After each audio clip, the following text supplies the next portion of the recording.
Uga mi oga go bo gwe uga mi oga go ba fan. Uga mi oga go wa bi Iyore. Unless we me mi okpa ni uwe. Mi na kinda o. Ta foi chérie. De fico.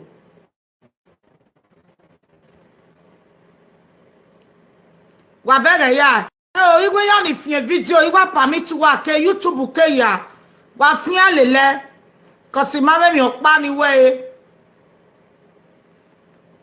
Bega ya yen na hina o. Wa gume fia. Friends of God wa fia. Kabe mommy just the lovers in my page. I don't know her before. On a yak babi bava so who bore phone ebe na. Now the photo they show so. See her where. Now she be this. Now Italy now she dey. Una know her. Wakume neru ge o. Abije no kwa ne sikop biya wakume neru ge. Enika o ni rame yeke na wakume nota. Era me bije me no re imi wakume nota. O tonejo wakume nota. O toriomo wakume nota. Iga me ni we. Ebo ya no tie mo igbe me. Imana me mi okpa ni we. Oga won me.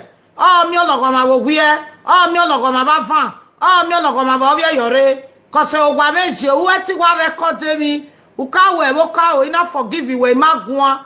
Egbera we gbe me mu we cause ukpu we phone na she be this.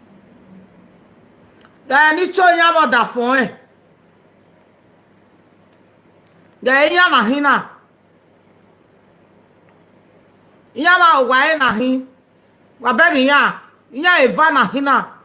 I don't know wetin I do am. Wa record gume aro wi ohia me na den be this. A o we de gbe gba no we. O wa ninu na record egun ma o we gbe gba no wa ni. Emi no kwa wa mi e gbe. E baby o wa mi e. E ve wa mi o ba lo o wa mi e. Unless wa me mi ni o me mi o pa ni we. Wa bega ya na den be this. Hello everyone, welcome back to my YouTube channel. If you have not subscribed, my darling people, please do subscribe and smash the notification bell. Thank you and God bless you. My darling people, my correct people, this video today na about one woman we call Iyore begin the insult her. Iyore said not be the first time when they do this thing. You go just send a voice record begin the insult her. But some people for this life, me I don't understand that una take deal. I don't understand that una take day sometimes. And you go just call person begin the insult am. They send a voice record. This girl dey Italy. Iyore don't ever bring a picture come out now. So he say make everybody share the video. Make we share am so that the family member go see am. He say not be first time before she can't even cry come out now. The thing don't pass joro me. Like the thing see they shocktalize me. I don't understand. And you go just record to person begin the insult am. Like seriously? Things dey this world oh my people oh. Things dey this world Mona watch the video, ma put the video, Mona see am. Mona see where wetin Iyore dey talk. Like the thing real dey annoying. How you go call somebody begin the insult am, they swear for am. Just like that. No, it doesn't really make sense. So my people, ma put the video, Mona see am. Mona let me share the video too. Bye. Uga mi oga go bo gwie uga mi oga go ba fan. Uga mi oga go wa bi Iyore. Unless we me mi okpa ni we. Mi na kinda o.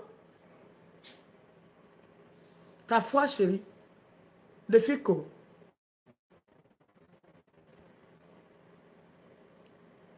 Wa bega ya. O igwe ya ni fie video igwa permit wa ke YouTube ke ya. Wa fia lele. Kosi ma me mi okpa ni we. Bega ya yen na hina o. Kwa gume fia. Friends of God wa fia. Kabe mommy just the lovers in my page. I don't know her before. On a yak babi bava so who bore phone ebe na. Now the photo they show so. See her where. Now she be this. Now Italy now she dey. Una know her. Wakume neru ge o. Abije no kwa ne sikop biya wakume neru ge. Enika o ni rame yeke na wagume nota. Era me bije me nore imi wagume nota. Otone do wagume nota. Otoriomo wagume nota. Igame mi ni we. Ebo ya noti e mo igbe me. Imana me mi okpa ni we. Oga won me. O mi ologo ma wo wie. O mi ologo ma ba fan. O mi ologo ma ba obi Iyore. Cause ogwa meje uwe ti wa record mi. Ukawe woka o ina forgive you we magwa. Egbera we gbeme muwe cause ukpu we phone na she be this. Da ni cho nya boda fun e.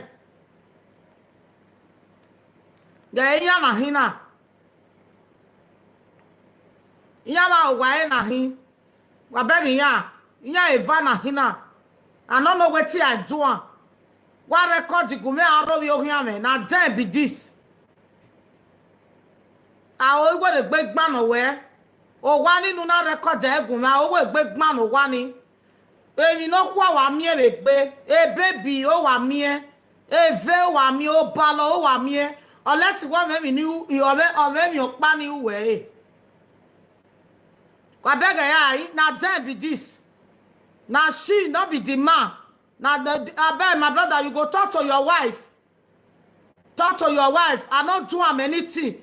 She just called me, called the drop message from my phone, called the insult my enemy.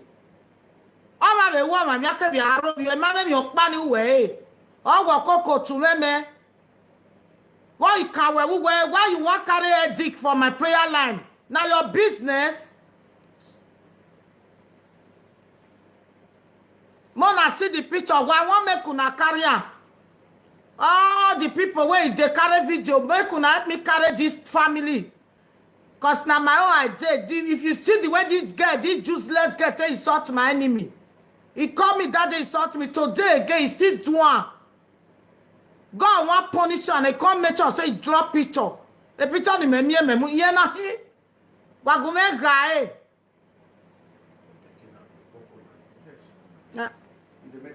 No, not this one, my love. This one, no, I'm begging. This one, he go regret. Wagume kai. Mama mi okpa ni uwe. O salobo am no we wo gbe. O to eni ka wo go tesan we ni on no we ba fan. A o we de gbe gban no we. Unless we mi okpa ni uwe. Cause ka won age we better una o ri mai mi niu. Iye mi niu. Iye gwa we de gbe to tejere. Wa fia wa gae. Agwa ni video wa via ye YouTube. O pe ami o wa gun e ine. Iga me mi opa ni we. O da we ama ye ke we ga ma. O ri ma me mi opa ni we o da we ason o pe ye ke we ga son o pe ya. Guy, ni ka bo shu e ma wa si atu wa bege ya. O ya wa fia. Ye no ko no ro. Wa bege ya.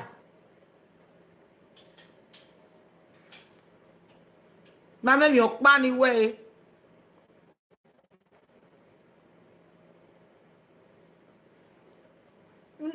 Apa wa no ewe. Oje ba mo na muri ya mozuo. Mama mi okpa ni we. Owo bi esanye ki mo ikame kan we.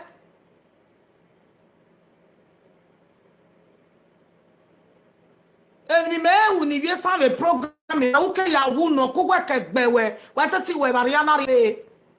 Wa se ti we Mariana ri ave.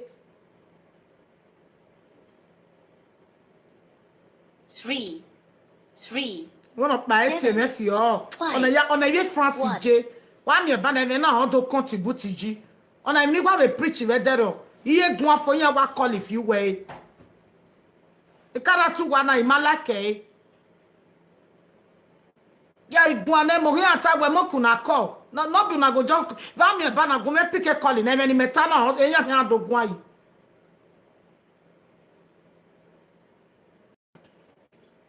Imwe ma wa. Ka e yan na hina no ko no ro no. Abege ya. Ma me mi okpa ni we o. Wa gbe kan no se me se we o. wa nwa me wa gbe kan no se me se we o when we have some popo ra me no ra mi bi je me no ra mi ri ave asike wa we popo o ri ave asike wa we popo o e me na ta se kwa kaka boge very wicked wa be the first of God oyo no ga zenoti oda for your only job no ga ask boge gay.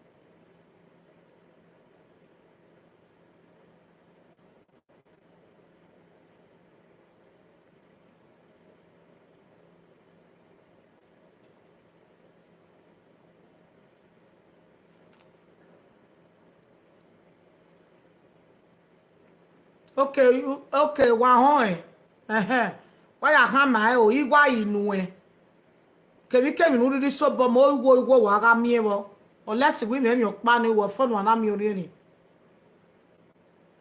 wa ma we me nu gwa lo kan me live video me you know love person I don't know why una dey watch me oh yeah testimony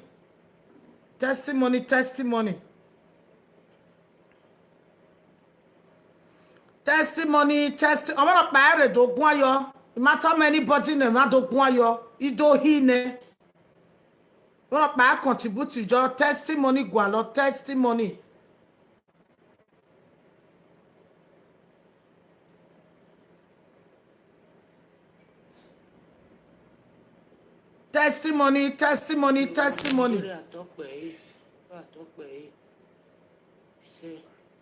Iyore already sit in inside the brush na ina ego ni ugie. Hello bi je me call site we call we say o wa ma afia gbo sago we ro we say kakabo call we say aponu kere de video nene brother ni tama ina we ijoboge is over u pa ma ujobo